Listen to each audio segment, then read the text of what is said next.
நான் எங்க தாத்தா சொத்துக்கு வருவேன். சிம்பிளான விஷயம் தான். நான் இனி டெலிட் பண்ண போறது இல்லை. நிறைய போட்டு டெலிட் பண்ணியாச்சு. ஆனா இதுதான் உங்ககிட்ட சொன்னேன். என்னன்னா, உங்க அப்பா சம்பாதிச்சது கொஞ்சம் தான்.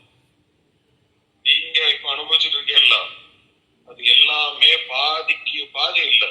எல்லாத்தையும் நாங்க அனலைஸ் பண்ணி அந்த பத்திரம் எல்லாம் நாங்க பார்த்தோம்ல, எல்லாம் தெரியும். பெரியப்பாவும் சொல்லுவோம், உங்க அப்பா சம்பாதிச்சது கொஞ்சம் தான். நான் எனக்கு எங்க தாத்தா சொத்துல எனக்கு பங்கு இருக்கு. நான் இனி நான் கேஸ் போடுவேன். இப்ப நீங்க ஒரு வீட்டுல இருக்கீங்கல்ல, உன்னை கூப்பிட்டீங்கல்ல, இது வா வீடு இல்ல அங்க வந்துருன்னு. அந்த வீட்டுல அந்த வீடு அது எனக்கு எங்க தாத்தா சொத்து. உங்க அப்பா சம்பாதிச்சது கிடையாது. நான் கேஸ் போடுவேன். நான் லீகல் நோட்டீஸ் அனுப்புவேன். நான் ஸ்டே வாங்குவேன். அந்த கேஸ் முடியாத வரைக்கும் அங்க யாரும் இருக்கக்கூடாது. அந்த வீட்டுக்குள்ள யாரும் இருக்க மாட்டேன்.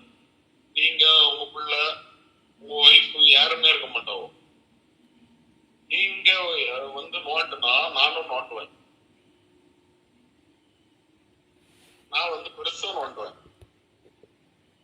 நீங்க தாங்க